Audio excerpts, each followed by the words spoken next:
Laban ni Shanks at Loki malapit na nating makita na naging dahilan para maging isa sa mga Yonko si Shanks. Yonko figure lang Shanks, ang literal na kahinaan ni Loki. Ako si Mont at welcome sa ating channel. Pag-uusapan natin ngayon ang potensyal ni Loki bilang isang Yonko level character sa hinaharap. At ba't nga ba si Shanks ang literal na kahinaan niya? Analysis and predictions para sa chapter 1154. Kung bago ka pa lang sa ating channel, ay pindutin mo na yung subscribe button at paki-like na rin ang ating video bilang suporta sa ating channel. Maaaring si Loki na ang character na may pinaka-nakakatakot na potential na ipinakilala sa One Piece sa ngayon. May mga bagong characters ding ni-reveal katulad ng sa mga Holy Knights at sa kambal ni Shanks na si Shamrock na isa sa mga masasabi nating may potensyal ngang nagtataglay ng napakalakas na kapangyarihan. Pero dahil sa unti-unting pagpapakita ng kwento sa likod ng buhay ni Loki, tila napaka-normal lang nito kumpara sa potensyal ng Accursed Prince ng Elbaf. At habang mas lalo nating nalalaman ang tungkol sa kanya, mas nagiging malinaw ang katotohanan. May potensyal si Loki na umabot sa Yonko level tier sa hinaharap at posibleng lalampasan kahit pa si Kaido, ang tinaguriang strongest creature in the world. Hindi lang basta makapangyarihang mandirigma si Loki mula sa Elbaf. Si Loki ay isang literal na dilubyo. Mula pa lang nang isinilang siya sa mundo, kahanga-hanga na si Loki. Nagawa pa rin niyang mabuhay mula sa matinding pagbagsak at bagong panganak na sanggol pa lang siya nang nangyari ito. Matatandaan natin nung nahulog ang giant pirates papuntang underworld, sobra silang natakot. Tila sigurado silang matinding injury ang aabutin nila dito, na nagpapakita na kahit pa ang mga adult giants ngayon ay mag-aagaw buhay kapag nahulog sila sa ganung kataas na lugar. Humanga nga din tayo sa ipinakitang kunat ni Yonko Kaido nang tumalon siya sa isang Sky Island at nabuhay pa rin sa trip niyang suicide. May magsasabi na mas mataas yung kay Kaido since mula sa kalangitan ang binagsakan niya. Oo, mukhang tama nga naman. Pero mataas din naman ang Sunworld papuntang Underworld since nasa Elbaf ito. At parang langit na ang pagitan nito kung sa mga tao. At ang mas malayong nakakamanghanga kay Loki ay the fact na isa pa lang siyang bagong panganak na sanggol dito. Si Loki ang masasabi nating pinakahalimaw sa lahat ng mga inintroduce na mga natural na halimaw, gaya ng kay Big Mom at Kaido. Pero hindi lang basta siya nakaligtas. Sa loob lang ng ilang minuto matapos siyang ipanganak, nakapatay na siya ng isang halimaw sa Underworld. Halimaw ito nakatumbas sa kinakalaban ni Luffy nung training niya sa kanyang Gear Fort kasama si Rayleigh. Napatay niya ito ng walang ginagamit na sandata o ano paman. Hindi ito yung karaniwang baby feet gaya ng kay Big Mom na nagwawala at naghahagis ng matatandang giants na parang laruan. Ito ay isang bagong panganak na ancient giant na pumatay ng isang halimaw mula sa kadiliman ilang sandali lang matapos isilang. Ang ganitong uri ng lakas ay hindi lang nilalamangan ang mga childhood feats ni Big Mom, binabago nito ang mismong konsepto ng kung ano ang posible sa pisikal na lakas sa mundo ng One Piece. Ngayon, mula sa chapter 1153, makikita natin ang isang silhouette ng halimaw sa paanan ng Adam Tree. So kung parang imposibleng tinalo ni Loki ang halimaw gamit lang ng brute strength. Another theory nga dito is baka na-awake kaagad ni Loki ang kanyang Conqueror's Haki dito. Ang example nito ay sina Ace at Doflamingo. Sa kanilang murang edad, na-awake na nga nila ang kanilang Conqueror's Haki. Mukhang di na rin ito imposible sa baby Loki. Since itong pagka-survive pa lang niya sa pagbagsak mula sa Sunworld ay indikasyon na sa kanyang napakalakas na will. At kung hindi naman ito dahil sa Conqueror's Haki, baka ang sikreto ay nasa kanyang mga malademonyong mata. Binigyan ni Oda si Loki ng kakaiba at nakakatakot na disenyo ng mata, isang uri ng mata na hindi pa natin nakita sa buong serye. At sa One Piece, ang mga espesyal na mata ay laging may kahulugan. Sina Imu, Mihawk, at ang Third Eye Tribe ni Pudding, lahat sila ay may kaugnayan sa mga high tier na abilities, mas mataas na perception, o sinaunang kapangyarihan. Maaaring may kung anong kapangyarihan ang mga mata ni Loki na siyang nagpabagsak sa halimaw ng Underworld. Habang nagmamature si Loki, unti-unti ring nahuhubog ang kanyang nakakakilabot na potensyal. Kamakailan nga lang din naintindihan ni Loki na isa siya sa mga Conqueror's Haki user nung i-reveal ni Gaban na ito ang kahinaan ng mga mala-immortal na God's Knight. So paano na lang kung nagabayan siya tungkol dito at na-master niya ito? Mismong si Luffy ay nagka-goosebumps nang maramdaman niya ang presence ni Loki sa Underworld. At nang pinakawalan ni Imu ang kanyang napakalakas na haki, walang pagkabahala ay tuwang-tuwa pa dito si Loki at handang-handa na puntahan ito. Ang ganitong uri ng tatag ng loob, ang will na hamunin kahit pa mismo ang mga god ay nakikita lang din natin sa pag-uugali din ni na Roger, Whitebeard at kay Luffy mismo. Sobrang bihirang makakita ng mga giants na may devil fruit since dahil sa kanilang pride as a warrior. At alam nating lahat na sobrang nakakatakot kung may devil fruit ang isang giant.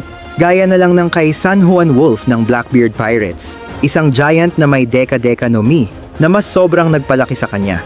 Si Morley naman, isang giant din at isa sa mga commanders ng Revolutionary Army at tinataglay niya ang Oshi Oshi no Mi. At nakita din natin kung gaano kalakas ang capabilities ni Morley.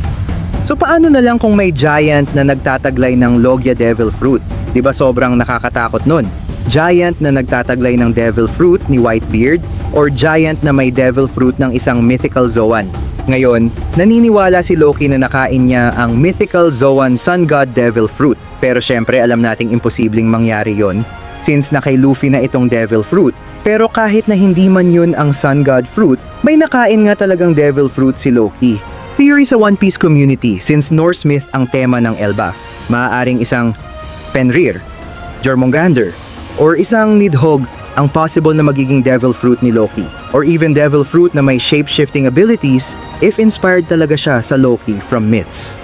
Pero the fact nga na may Devil Fruit talaga si Loki, and hindi lang basta giant na may devil fruit ang makikita natin, kundi isang ancient giant na may devil fruit.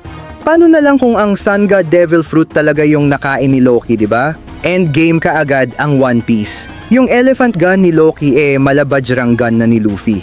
At kung hindi pa sapat yon, may hawak din si Loki na isang god tier na sandata na kayang makapag-conjure ng sobrang lakas na mga kidlat na kayang burahin kahit pa ang Elbaf mismo. Para itong kombinasyon ng mga atake ni Big Mom gamit si Zeus at mga kidlat ni Enel. Pero sa kaso ni Loki, hindi ito mula sa homies o equipment.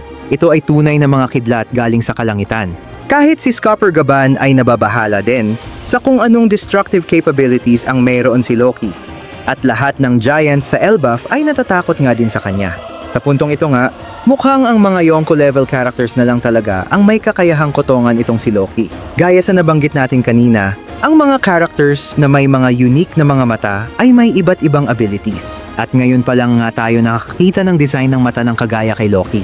At base sa kwento sa likod ng buhay ni Loki, ang punot dulo ng pagiging miserable ng kanyang buhay ay ang kanyang mga malademonyong mga mata, na siyang dahilan kaya siya itinapon mismo ng kanyang sariling ina sa underworld.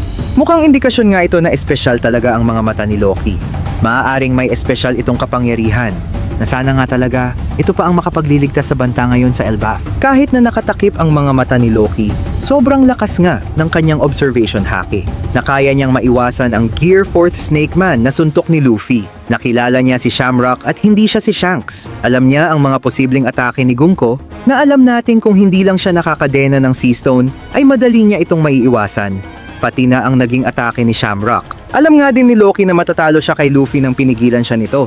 Pero parang di na rin ito bago sa atin since andyan si Admiral Fujitora. Pero kahit na ganun, still sobrang nakakatakot ito sa isang laban na kung ang isang giant ay may napakalakas na observation haki. Dulot nga ba ito ng kanyang mga espesyal na mga mata? At kung ganun nga ay mas nakakatakot nga talaga kung walang blindfold si Loki. Pero kung specialty talaga ni Loki ang observation haki, masasabi kong kahinaan nga talaga niya si Shanks mismo. Kilala si Shanks dati pa bilang the killer of observation haki. Sa ngayon, sa tingin ko, tanging mga Yonko level characters na lang talaga ang may kakayahang talunin si Loki. Lalong-lalo na pagdating kay Shanks. Sobrang laki talaga ng potensyal ni Loki. Isang ancient giant, may conquerors at matinding observation haki, may legendary devil fruit at gumagamit ng isang god tier na sandata. At may mga espesyal na mga mata na maaaring nagtataglay ng isang espesyal na kapangyarihan. Dagdag pa nitong sobrang tigas niya na parang mas makunat pa nga talaga siya kumpara kina Kaido at Big Mom. Di natin mapagkakaila na walang dudang aabot si Loki sa Yonko level balang araw at mas magiging mas malakas at mas halimaw pa sa level nila Kaido at Big Mom. So for chapter 1154 ng One Piece, maaaring ang patuloy na flashback pa rin ng buhay ni Loki ang makikita natin. So andyan ang tungkol sa kanyang mga mata, ang tunay na devil fruit na nakain niya. At ang mas kaabang-abang nga talaga ay kung magkakaroon ng flashback sa naging laban nilang dalawa ni Shanks. Paniguradong sobrang hype ng Loki versus Shanks dahil sa theories na si Loki ang naging dahilan sa kung ba't naging isang emperor si Shanks. Si Loki ay may special bounty na umaabot sa 2.6 billion. Isang bounty na para sa mga Yonko level na. Kaya malaki nga talaga ang chances na naging emperor si Shanks nang talunin niya si Loki. Considering ng parehong timeline ng pagkatalo ni Loki sa kanya 6 years ago, at 6 years ago din naging isa sa mga Yonko si Shanks. Di naman sa totally na si Loki talaga ang pinakadahilan, pero malaki talaga ang impact nito sa reputasyon ni Shanks. Posible nga din na makikita natin si Big Mom sa flashback. Dahil sa isa din ito sa major events ng history ng Elbaf. At ngayon, unti-unti na ngang nare-reveal ang mga past events sa Elbaf, posible kaya sa chapter 1154, babalik na ulit sa laban na potentially sa end part ng chapter. O di naman kaya bibiglain tayo ni Oda at mapupunta tayo sa kaganapan sa Mary Jo, kung saan posible naroon si Dragon at ang Revolutionary Army. Kahit alin man ang dito sa mga possible guests natin, lahat ay sobrang solid. Ano sa tingin nyo? Share nyo din sa comment section ang inyong mga opinion. Hanggang dito na muna. Maraming salamat sa panonood at hanggang sa muli, paalam na muna sa lahat.